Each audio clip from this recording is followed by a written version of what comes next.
Assalamu alaikum wa rahmatullahi wa barakatuh. Peace, mercy, and blessings of God be upon you. This is a new presentation from www.central-mosque.com and the Humble Heart YouTube channel.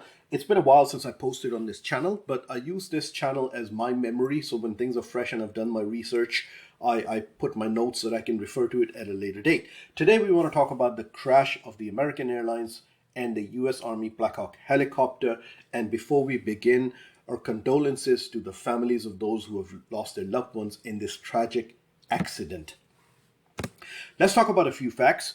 The Ronald Reagan Washington Airport, or DCA as it's called, one of the runways is the busiest in America. There's a lot of traffic going through this airport. Now, the American Eagle flight wasn't landing on this particular runway. It was actually landing on runway 33, but just wanted to point it out that it is one of the runways, and this is the busiest runway in America.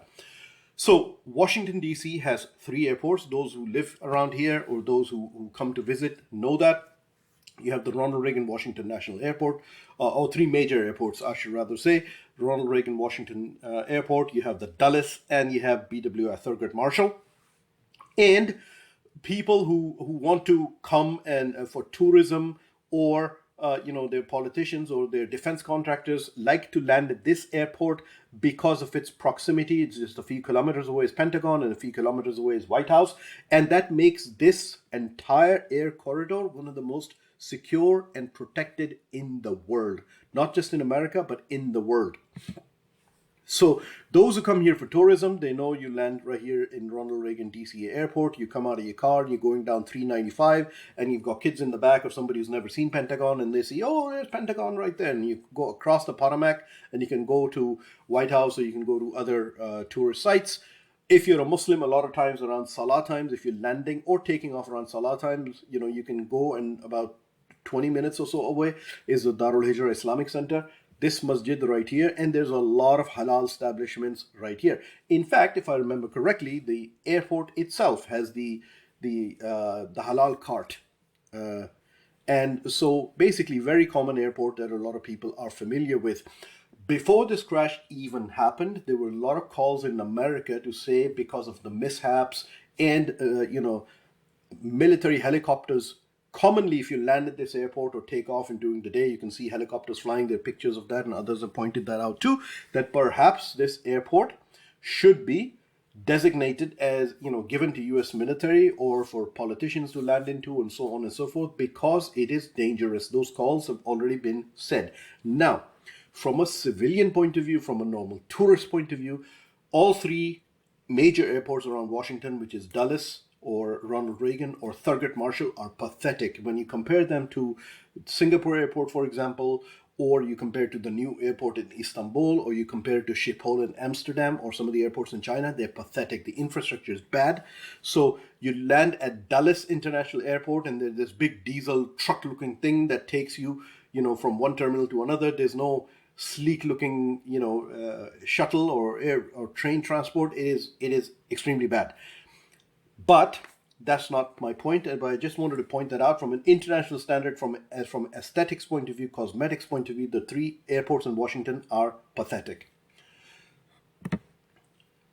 The planes that are involved in it is one of them was the Bombardier American Airlines plane. So those who fly here in America know that American Airlines operates on long distance and international flights as an American airline, and their subsidiary, which operates smaller planes on a short haul flight, let's say, is American Eagle. And then the second one was the US Army Black Hawk helicopter.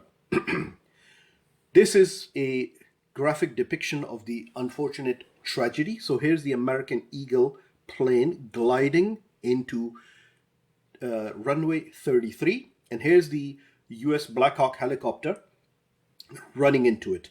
Now, this question hasn't been addressed in the media, and that's really got nothing to do with the reasons for the accident. I have no idea why this helicopter is called PAT-25. PAT stands for Priority Air Transport. Now, the statements from the U.S. Department of Defense, etc., saying it was a routine training flight. A routine training flight would not have a call sign of PAT. A priority air transport means that there was a VIP on board. So either this call sign was assigned in error, right, or there was a VIP passenger on this flight. I have no idea, and maybe we will never know. So this was captured by the camera, and you've seen these images on, on news and things like that from a few miles away. Now, here's the American Eagle flight landing or trying to land into 33, and here's a Black Hawk helicopter that runs straight into it. The important thing for you to realize is there's another plane up in the air which is just taken out from DCA. So there are two planes in the air with this Black Hawk helicopter. Should have had visibility too. So what actually happened? In the mainstream media, there isn't a lot of critical discussion. They're all focusing on, these these Black Hawk pilots are the best trained in the world, bloody, bloody, blah. The plans are meticulously, mapped out as to what should happen, etc. However, there are few things that it's near unanimous agreement on it. Is number one, this helicopter was flying too high. How is that possible when the one of the pilots had 1,000 hours on this bird?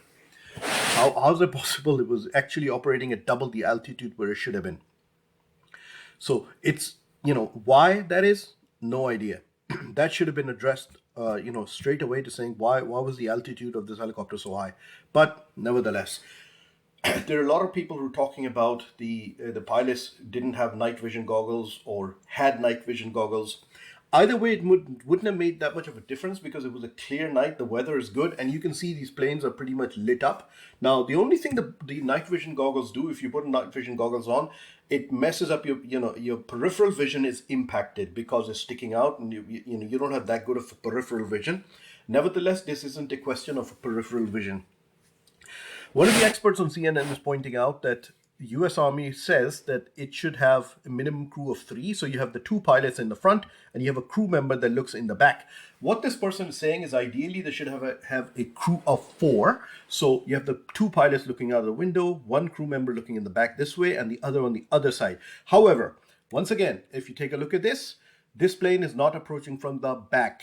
It's actually, this helicopter is kind of going sideways or into it. So that wouldn't have made much of a difference here. So the air traffic controller communication which has been released, the air traffic controller says to Pat 25, the helicopter, do you have the CRG in sight? And it confirms. The Pat 25 says pass behind the CRG, and then says, it then confirms Pat 25 is aircraft in sight, maintain visual separation. So a helicopter, so that this is routine. So basically, a helicopter sees in front of it and avoids, obstacles and targets, and that's visual separation command is routine. However, what has most likely happened here is this helicopter is actually seeing this plane right here, and it confirms, yeah, I see it. And the air traffic controller is talking about this plane, not about that one, right?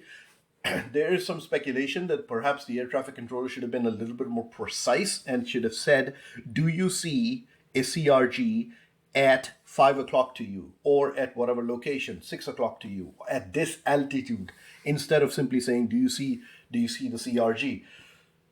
That cuts both ways because, an air traffic controller and pilot, they're supposed to keep their lines of communication to a minimal. Okay, you're not supposed to, just go chat and put up a story. That could cut either way. However, it is very, very clear that the fault of this crash lies with the helicopter pilot of the Black Hawk and not of the plane. It will take a few months for the report to come out, and let's see. The one thing that the military is very good at. I mean, they're left to their own devices. They're very good at investigating training accidents and things like that because they want to avoid something like that in the future. However, there's politics involved now. There's Donald Trump, in the office, and it could be that this report gets a political massage over it. But anybody who can see this can clearly see that this is the fault of the helicopter, U.S. Army Black Hawk helicopter fault. There's always been discussions that this airport should be designated as a defense airport or used for politicians to have their helicopters fly in and out, etc. It shouldn't be. There are also proposals to expand their airport And there's pushback because of people are saying that this airport already has one of the busiest runways in America. Whatever happened, you know, the report's going to come out in a few months. So we need to see how precise that report is. Is the army going to put their hand up and accept that the pilot made a mistake, or the Black Hawk was at fault? Let's see what happens when the report comes out. Allah Ta'ala knows best. Assalamu alaikum wa rahmatullahi wa barakatuh.